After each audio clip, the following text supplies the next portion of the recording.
The moderator for this panel will be Dr. Brian Traeger. Dr. Brian Traeger is a dynamic and engaging licensed psychologist and group psychotherapist at Williamsburg Therapy Group. His passion is in helping people cultivate connection and increase their capacity for intimacy and vulnerability.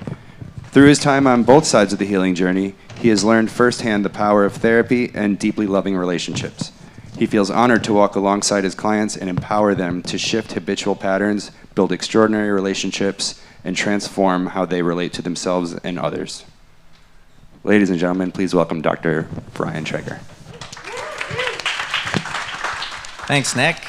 Hello, everyone. Again, I'm Dr. Brian Traeger, and I work at Williamsburg Therapy Group, which is a Brooklyn-based practice here in New York City, and we also have an office in Austin, Texas now, and so I flew in from Austin just yesterday to help moderate this panel. We're super excited to be here. We're super excited to have an engaging conversation about mental health in the LGBTQ plus community.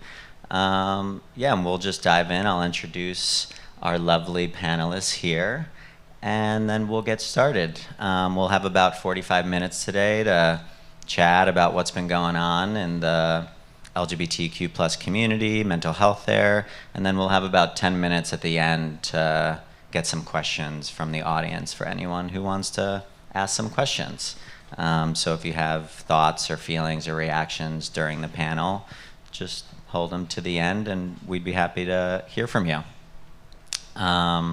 So I'll just introduce our other panelists. So next to me is Lindsay Mottola, pronouns they, them. And Lindsay is a licensed master social work in New York State with significant professional and personal experience within the LGBTQ plus community. They work at the Brooklyn Community Pride Center, where they provide support to community through mental health services, resource navigation, and program planning and development. Prior to joining Brooklyn Community Pride Center, Lindsay worked for several years as a clinician at the Anti-Violence Project, an organization supporting LGBTQ plus survivors of violence through counseling, advocacy, and crisis hotline support. Thanks for being here, Lindsay. Hi, everybody. Thank you. Next is Gaela Solo, pronouns she, her. Gaela is the Quality Assurance Coordinator for Trans Lifeline, a nationwide hotline for trans folk by trans folk. She lives to empower her trans community to assume their own free and full lives. Thank y'all. Glad to have you. Last but not least, Mia Berrin, pronouns she, her. Mia Berrin, I don't know if any of you saw, but she just performed. And she's a songwriter, producer, and recording artist based out of Brooklyn, whose project, Pom Pom Squad, has garnered attention over the last few years for its grunge pop sound and introspective lyrics. Her debut album, Death of a Cheerleader, was released in 2020 via Berlin-based label City Slang, and has since been featured in Rolling Stone, Pitchfork, Billboard, and more. Welcome. Thank you for having me. So I just wanted to start today's panel off with, I think, something that a lot of us in the LGBTQ plus community have experienced, which is having to hide or conceal ourselves, especially from a young age. And I think this has such a major impact on who we are and our mental health. And so oftentimes, as members of this community, we have to hide ourselves from our parents, from friends and family growing up, whether that's in school, in the locker room, or in gym class, or in classrooms, and that has a really negative impact on our sense of self, and oftentimes fosters a lot of feelings of shame and inadequacy. We don't feel like we belong. A lot of times, a lot of othering, and this has drastic impacts on our mental health. For instance, 45% of LGBTQ plus youth in the last year thought about suicide, which is 5 times the national average. And we have exceedingly higher rates of depression, anxiety, substance use, self-harm than our heterosexual peers, cisgendered heterosexual peers. And so I just wanted to start off tonight's panel by talking about what y'all's thoughts are about mental health in the general LGBTQ plus community, and just in a general way, starting with that. Okay. Guess we'll kind of go down the line. So I think a lot of things to do with this. I know we're going to talk a lot about loneliness. We're going to talk about what community means. And I think one of the biggest things coming to me is around like not feeling a sense of belonging.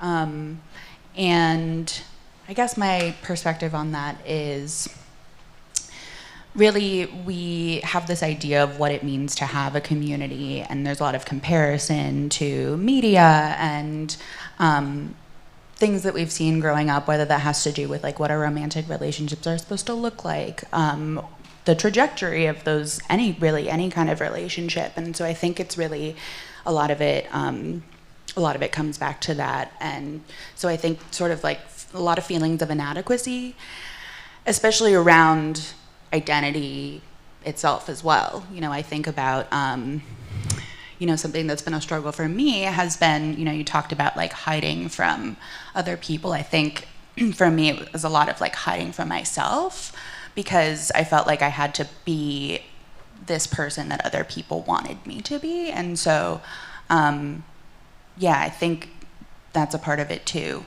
Knowing when it is safe to, start exploring that, but also like when you're ready.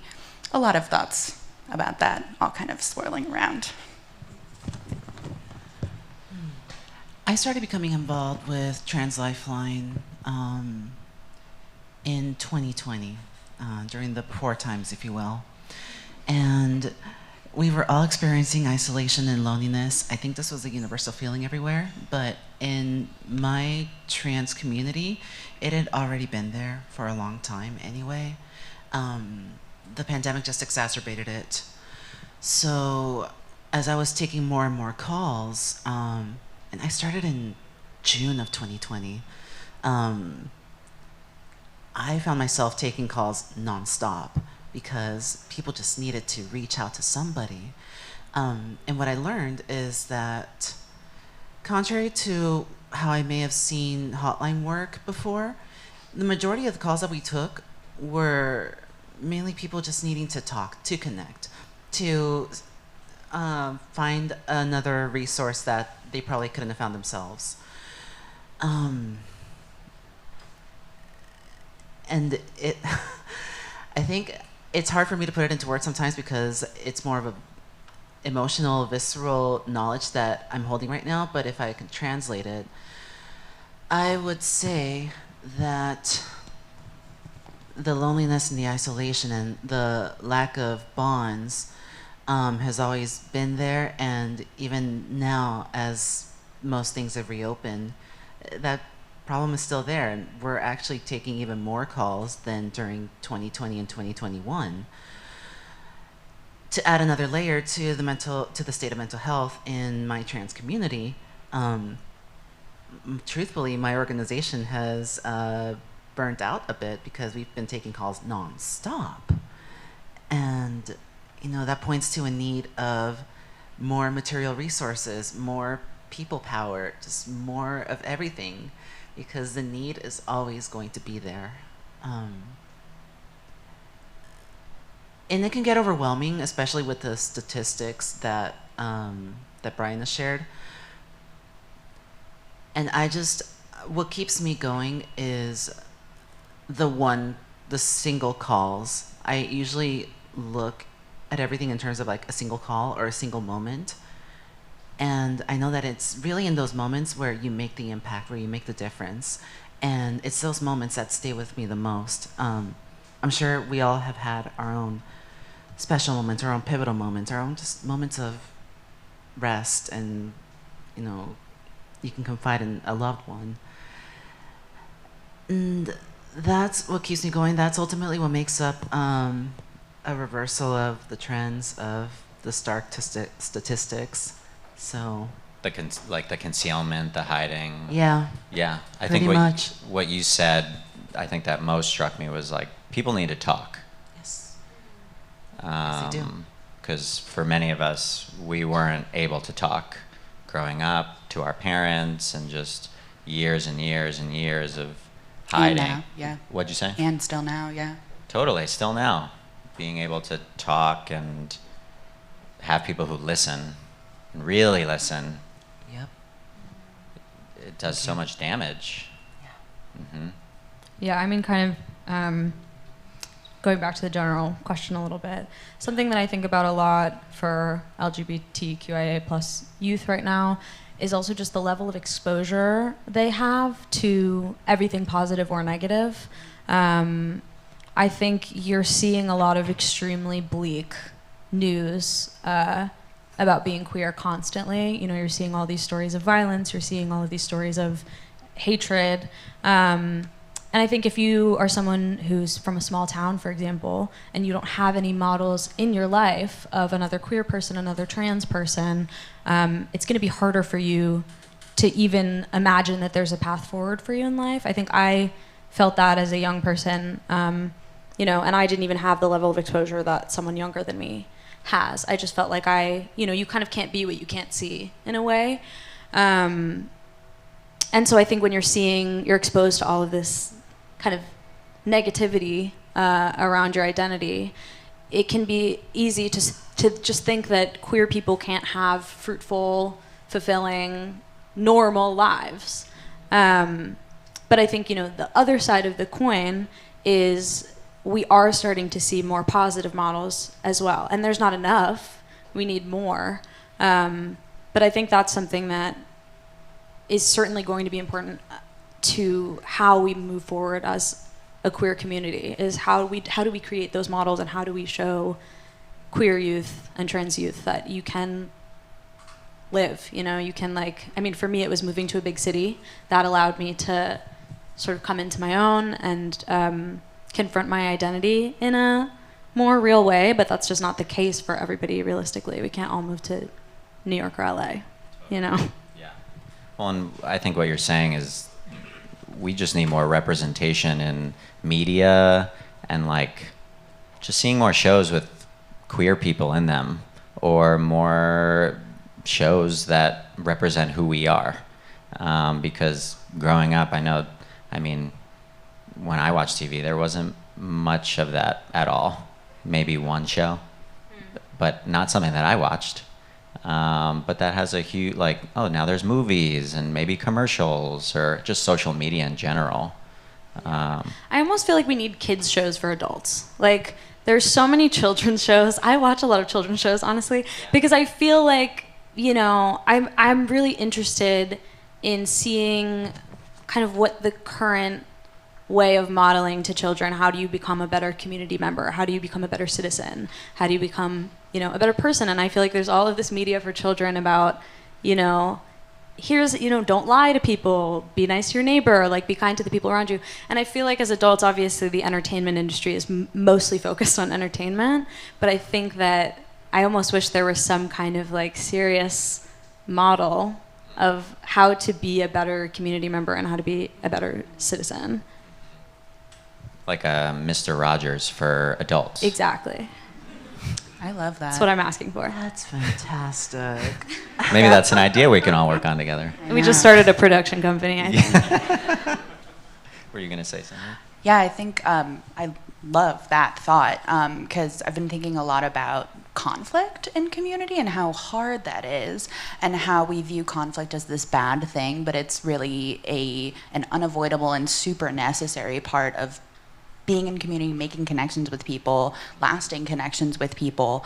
But we just don't talk about the ways to do that effectively, or even like how to work through even like the messy feelings, or that it's okay to like feel hurt. It's okay to have, you know, hurt someone, and how do you then come together after that? Yeah. Totally. Well, and I want to move on to something that a few of you mentioned, which is loneliness.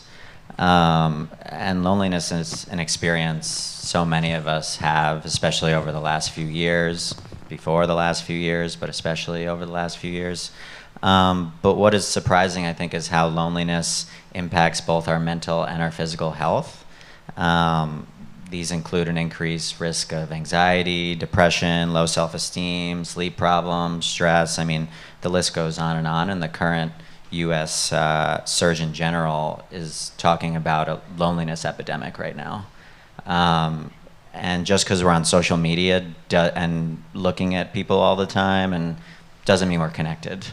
And so I just wanted to talk with y'all about what your perceptions of loneliness within the LGBTQ community is, both on an individual and group level, and maybe what do you see as some meaningful ways to address loneliness individually and collectively? I actually feel like Gaela would be a good person to start this conversation. I off, if actually that's think okay. I started answering this question already. Yeah, Oh, that's okay. They're all related. They are related.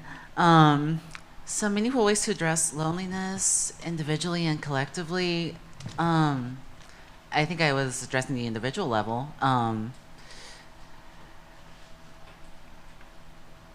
It's a hard question. It shouldn't like, be how do we because do I this? thought I was starting to, but it's like it's hard to like sit. It's hard to.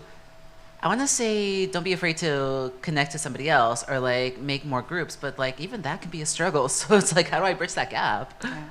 I think, oh, sorry, if you want to go first.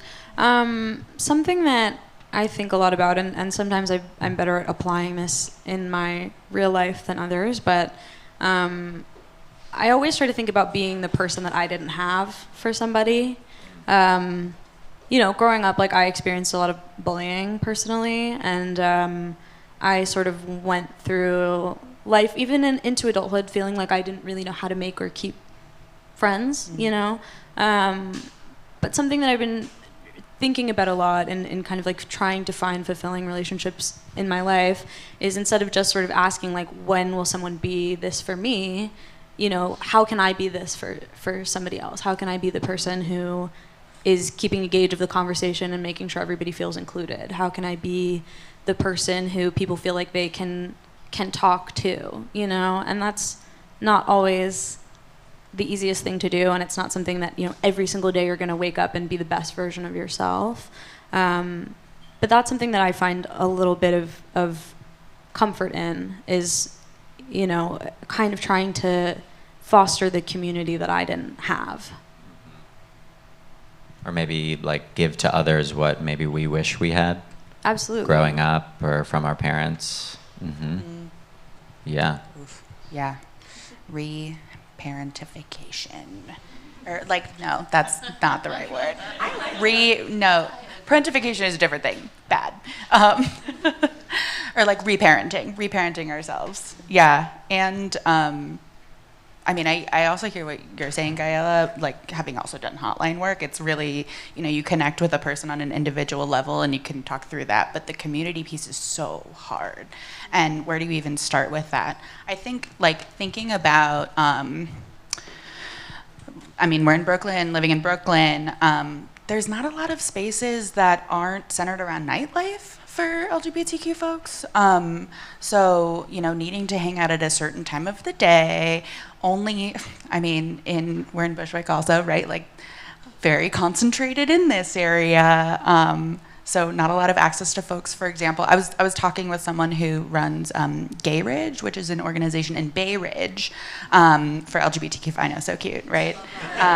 Everybody come to Gay Ridge. It's on June 4th. Sorry if I got that date wrong. But like, really conservative area and not any visibility at all. And so, like, why is it so concentrated in this area, but also why is it only nightlife? I feel really fortunate to work at a community center right now, which is so vibrant, and like, people are coming in and it's really beautiful.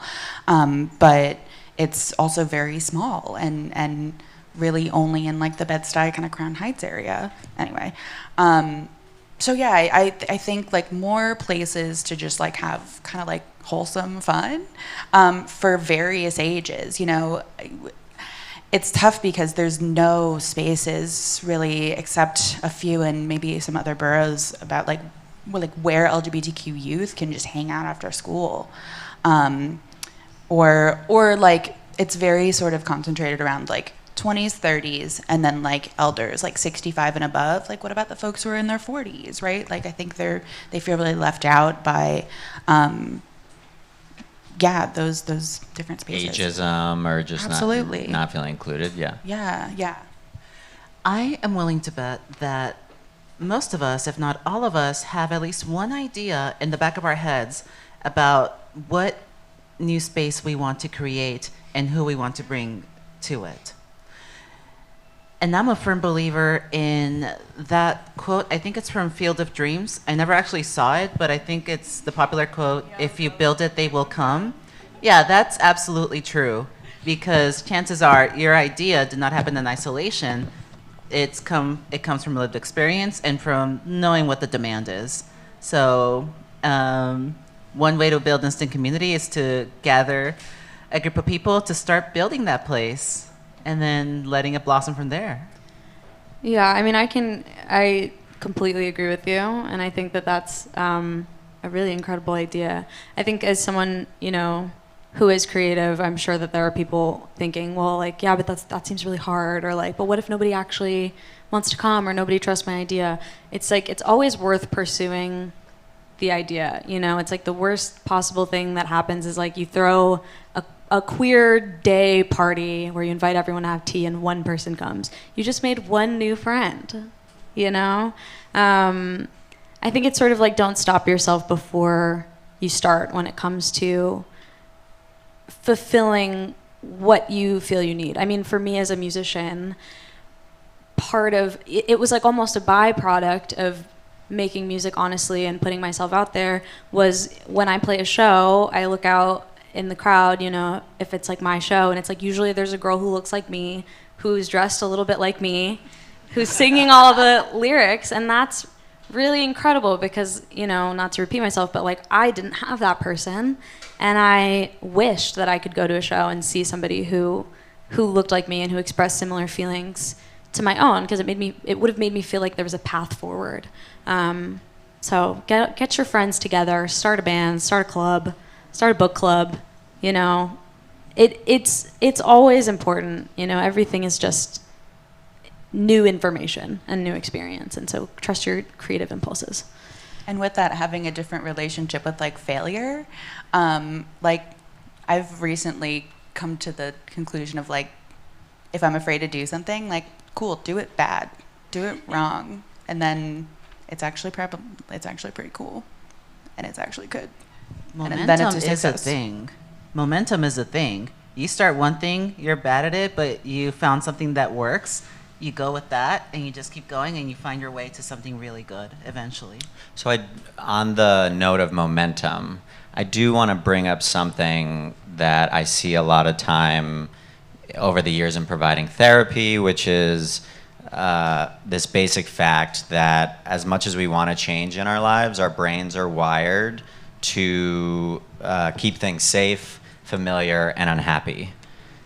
And so momentum, a lot of us have had years and years and years and years of momentum, 10, 20, 30 years of momentum of things were unsafe, things were inauthentic, and there was a lot of instability and people who didn't listen to me or weren't accepting of me. And so I think I can speak to me personally or for people in the LGBT, I think that when things feel calm, we end up actually like seeking out something to destabilize. When things feel stable, it's like, oh, do I deserve this? Or kind of our brains are like, this isn't safe. Like connection isn't safe. I've been so used to disconnection. I've found safety in the loneliness and the disconnection. I love all these ideas, and and I'm fully for these ideas. And I also want to talk about this other aspect of this, which is like the resistance or our brains being wired to keep things safe. And so I just wanted to get everyone, if our nervous systems are wired for disconnection, how do we find that community and belonging? What has this been like for you all and your personal experiences with relationships or community building? Personally, I think it's it's hard because anything worth doing is going to be difficult, immediately. But I think sometimes it's changing the why in your brain, If the what is like, I want to live healthier. It's like sometimes, the why you don't do something is because it's easier to just do what I've always done. And I think I've been at this point in my life, I've been in sort of a lengthy process of understanding and trying to change the why in my brain. Why am I not taking care of myself? And asking those questions. And usually, if the answer is because I don't think I deserve it, it's then, why don't you think you deserve it? And kind of just going deeper and deeper into that question until you can find the core of what you're feeling. And also, the really amazing thing about people like all of you is that you provide resources for people to dig into that feeling and to start changing the why am I not taking better care of myself, into here's why I actually do deserve to feel good. Here's why I deserve to live a healthy and fruitful life doing what I care about. And I feel like whenever I follow those questions to the bottom, there's always shame. Like, I don't deserve this. And shame is nasty. Like, shame shuts us down. It is isolating. It is like the most uncomfortable feeling. Shame is just, I don't deserve to be loved, because that's the way it's not I did something, which is guilt. Like, shame is I am bad. So I love what you're talking to. It's just like, at the bottom of this pit is shame, and my shame, I don't want to let other people see me in that. And so it's like the hardest thing we'll ever do. But that doesn't mean it's not worth doing. But that's like I think that's the thing we want the most is also the scariest thing. Right. Like, I want the connection and I want that, but it's also like, will this person love me if I really show them who I am? Yeah, I think it's a lot of work around figuring out what is that source of shame? What about you do you feel like is bad or wrong? Because I agree, that might not seem like it at first when you start to look at it, but that is always what it comes down to. And with that too, I was talking about safety. Safety is also really, really hard to know when you're feeling safe, what makes you feel safe. And it's often really, we've been talking about how like politicized our identities are and all of that, like, and a lack of safety really being normalized. But, and so it's hard to start from a place of like, well, here are all the ways that I feel unsafe, but also necessary if, to then know what does make you feel safe, right? Because it is always about, I think, like when we're carrying a lot of that with us, it's about, all right, that's something I'm carrying with me. What do I need to then kind of be the opposite of that? Sure. So you work with clients, right? Mm-hmm. What are you specifically working on them when what is safe for them is abuse and neglect? Ooh, that's really, really hard. They're in these like abusive relationships, and that feels safe and familiar. Mm-hmm. Yeah. And so I'm curious, like, what your work with people like that, or for people out here who are always going back to these people who are abusing them, or are consistently in relationships with people who abuse alcohol or other drugs, or are doing these sorts of things that, I'm just curious how. Yeah. It's really hard work. I think it's helpful to start from a place of like knowing what is your attachment style. And for those that aren't like familiar too, it's sort of a like the relationship between like, do you view yourself positively or negatively, and then do you view other people positively and negatively, and how those things kind of intersect. Usually a lot of folks just don't have that kind of language, or they haven't put it together in that way, and so that's usually a good place to start. I have worked with a lot of folks who have experienced intimate partner violence, and I would say, there is never one easy way, but, and with all of us talking about community, one of the, I think, when I have seen a lot of progress in folks is actually in support groups. Like people being able to talk about like, I don't know why this is so hard. Like, I don't know why I'm drawn to this. I don't know why this feels exciting. And like calmness is just nothing. And so I think, yeah, I think that's really helpful. It's also, support groups can be really hard to find. One of the, another idea I always am talking about, there needs to be like a searchable like database or something for support groups and like just to find them, because they're always so like, yeah. That would save my butt so much. I cannot even tell you. Who works in tech? Someone, please. Who's making websites? Seriously, that. We found one. We'll You'll talk. join us. We found the tech kit. Yeah. In about maybe at least half of the calls that I take, I usually end up making safety plans. Or I end up crafting safety plans with my callers. Like, what's something good that you can do for yourself after the end of this call? Or if you're approaching this hard situation with your family, what are things that you can do to feel good or to feel assured in yourself? And there's a lot to be said about the Maslow needs, honestly. Sometimes you just have to drink a bit more water or tea, whatever you like. Make sure you have some food, that you at least have a room that is your own, hopefully, and that you feel safe in it, safe enough to call my line at least.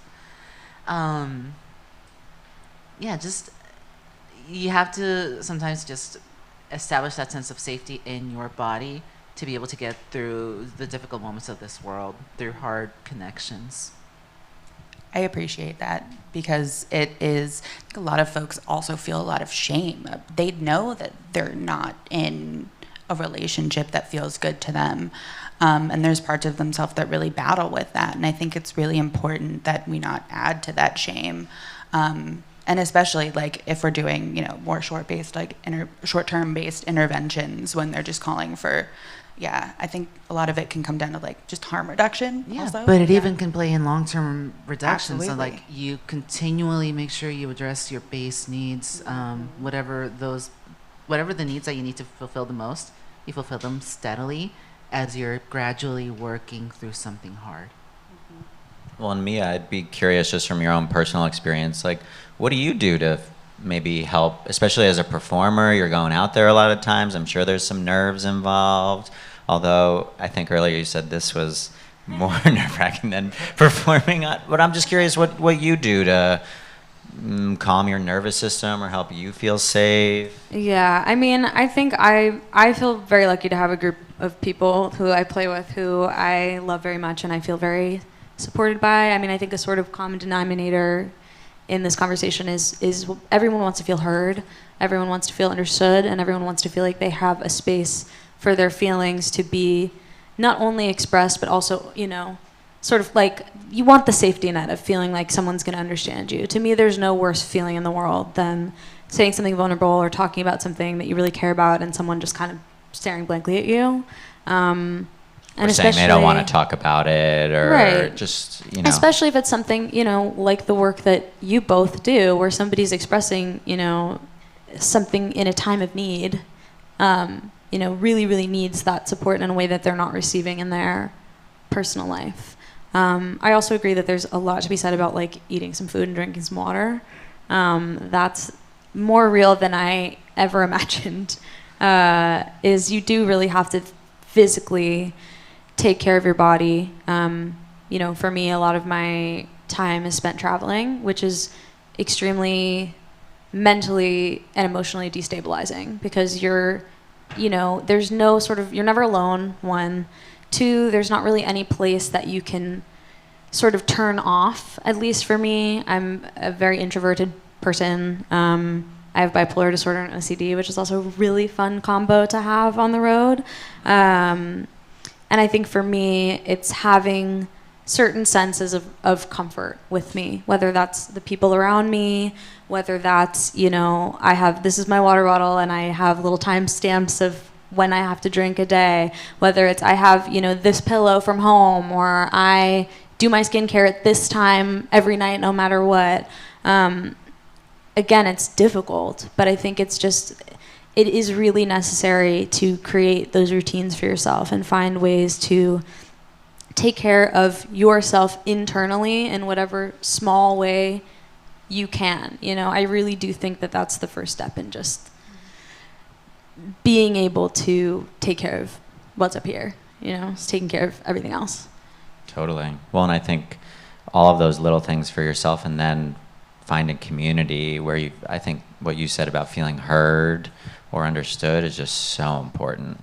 And that really regulates our nervous systems and helps us feel safe. It's like, oh my God, there's people I can go to and talk about my feelings with, even if it's like, I don't know what's going on, but I just need to talk, and there's someone there to listen and not tell me I don't want to hear, or just calm down. Right. And I think there's also genuinely talking things through. I take that phrase very seriously, because sometimes something will happen to me, and I'll talk to my partner about it, and we'll finish that conversation and I'll feel good. And then I'm like, you know what, I'm going to talk to my mom about this, and then I'm going to talk to my best friend about it. And having those people around me who I feel like will not only listen but provide perspective and help me shift my mind, and help sort of alleviate that stress in that way, working through it. You can't go over it, you can't go under it.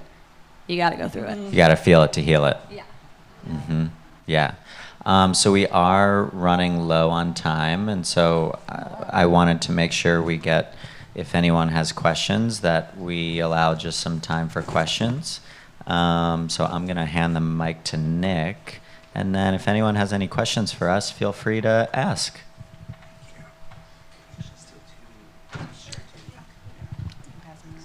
You want to share with her, and I'll share over here. Does anyone have any questions? And if not, we can keep talking, but oh, sure, right up here. What do you wish your allies would do to help you the most? What could they do? Can we actually get you to say it into the mic so everyone can hear? Thank you. What do you wish that your ally friends would do to help you the most, or the allies in your family could do to help you better each day or long term? Thank you for asking that. Yeah, that's a good Yeah, question. great question. I think that just in and of itself is what I would want is for my ally friends just to ask. Just the ask is gonna be, that made me feel so much safer and really loving towards you, because it's just oh, you're noticing and you see me and I feel heard, or I just feel thought of. And so just you asking and thinking about us in that way and wanting to know, I think, is 80% of the battle. At least for me personally. I don't know if you all have thoughts, but you thinking of us in that way. I think something that comes to mind is suspending judgment and listening without judgment. Listening, of course everybody's going to filter what they hear through the lens of their own experience, but, let's say you're an ally who's cisgender and heterosexual. Trying to suspend the idea of, well, that's not what I do, and so therefore it's not normal. You're not handling it in the normal way because you're not handling it in the way that I would handle it. Listening without judgment and really holding the space for somebody to be honest with you and tell you the truth, and coming at it from a place of love and empathy for the person that you're talking to, rather than from a place of identity or kind of moral judgment. I would say also, for me, this has been coming up around being non-binary and pronouns. And I think that I know that I have an ally when it's someone who I know is working on it and trying and learning, and I don't have to be the one to correct them all the time. They'll start thinking about it more actively, where they'll correct themselves, or just even if I do have to correct you, that you practice and actually put in the work, and I don't know, talk to yourself in the mirror, say your toaster has they them pronouns, and then talk about your toaster, I don't know, or just practice in your head, referring to someone with whatever pronouns, because I can tell when someone is putting in the work. And it actually, I know a lot of people feel really differently, but it means a lot when someone says like, oh, them. And I'm like, oh my God, cool. You took that off of my plate, because it's always the like, oh my God, now I gotta do this. Like, do I have the energy to do it? And so, So it means a lot when they correct themselves. it actually, for me, it does. So, and then not to like be too, you don't have to be like too effusive with like, oh my God, I'm so sorry. Like, if you want to say sorry, that's cool. But also like, I'm not gonna hold it against you either. I do know that that's a hard shift to make when, that's not your personal experience. So I think a lot of people have different relationships with that process, but that's my perspective. I would add to all of this, donate your money, time, material resources to organizations that are already doing some work. Speak up, stand up. If you can attend a protest, do so. If you can hold up your local legislative chamber with a filibuster, do that. Anything that helps us rest just a little bit easier on the front lines. Thank you for that question.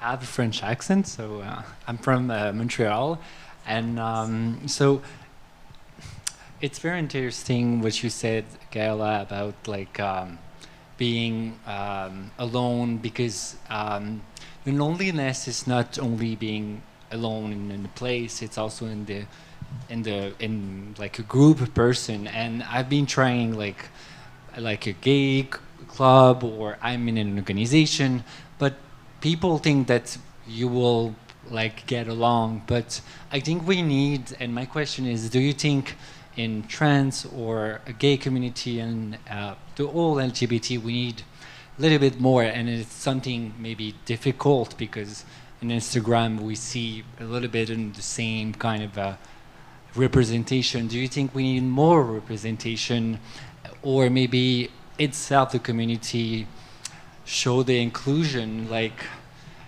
stop to say like a gay is like this, or to I don't know how to ask the question, but That's okay. First of all, fantastic drag scene in Montreal. You have a fantastic drag scene out there. I've worked in New York City drag scene. I love the drag scene here as well. But y'all really made an impression on me too. Anywho, I'm always in favor of more representation. I'm sorry, did you want to say something? No, go for it. I'll answer after you. All right. I'm always in favor of more representation, all sorts of representation. There's just an infinite representation that you need, because we are all human beings, regardless of the labels or the clusters that we are in.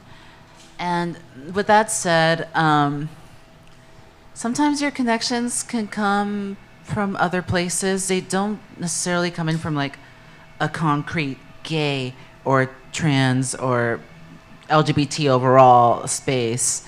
It's just a matter of finding somebody who is wanting to connect with you and to listen and to hold space for you. That would require that we stay open to any person, any contact that comes at us from whatever point in our lives. Sometimes you just have to maybe dig around a little bit more. But it's not that hard, because you're not just digging around in the open. Keep going closer to the things that matter to you, and not just in queer communities, not just in gay, trans communities, but all sorts of things that interest you. If you want to go into politics, or if you're very into science or fashion, anything, just keep going toward the things that matter to you. Eventually you will get closer. Well, I think we have to wrap up here soon, but the one thing that I wanted to say is there's a lot of discrimination that happens within our community against each other. And we won't have a lot of time to talk about that, but it's hard when you walk into a gay bar or any bar in general, and that's where a lot of people hang out, it's like eyes immediately of like, who are you? What's your worth? What are you wearing? What do you do? Are you worthy? And it's like, ooh, like immediately as soon as you walk in these spaces, it's like, okay, well, am I accepted or not accepted? And it's happening within our own communities. So how am I supposed to, you know, work on feeling less lonely and more connected to people when I walk in these spaces and immediately I feel like I don't belong here because everyone is looking at me with weird eyes and I don't know if they want me here. So I think it's really hard, and I think I don't have necessarily an answer other than let's keep talking about it. Mia, it sounds like you. Yeah, I do want to say something. Totally, go for it. Yeah. I totally agree with what you're saying. You know, amazingly enough, you can be marginalized and an asshole. It's a very real fact. But I completely agree with what Gaela says about getting closer to the things you care about, and that's something that I've seen a lot at my own shows, but even, you know, I've made so many friends through just like loving an artist or loving a movie, you know, loving a specific thing and getting close to the people who also care about that thing, because odds are if you care about something, people like you are probably also going to care about it, you know, whether they're queer or whether they're marginalized or not. You know, you're going to find people who love you for who you are. You know, that's all that we can really hope for in the world, is to meet people who love us for who we are. But part of that is connecting with who we are and finding the things that feel closest to us and the things that matter to us the most. That's how I feel about it. I don't know. And my final thought also is, I think something changed for me when I realized that, like, no one friend is going to be everything for me. Like, a friend for all seasons, you know, like, I connect with my different friends in different ways, and I know, like, if I need to talk about this specific thing, I might go to this friend, and, you know, I might, like, open up about that to another friend, but I know that I'm maybe not going to get that same level or, like, the same type of support that, like, another person might give. So yeah, and, like, don't put those expectations on other people either, right? Like, like, let people be who they can be to you, and you're not doing something wrong for not, like, having this idea of, like, oh my gosh, this is my best friend, we do everything together, we talk about everything and they're perfect and whatever, right? It's like the idea of the one. And I also actually want to, like, finish my thought too with, like, I think we in the LGBTQ community can really, like, put on a pedestal this idea of community, and, like, it's the thing we're always chasing. It's like, when am I going to find the one, right? Like, and I don't, like, that's in some ways a myth, right? Like, in what ways are you putting that pressure on yourself to, like, achieve this perfect idea of community or connection? Think about that too. Well, that is our time for today. Thank you so much. Thanks so much for joining us, and thank you so much to our panelists for being here today. This was so fun. Thank you. Thank you all.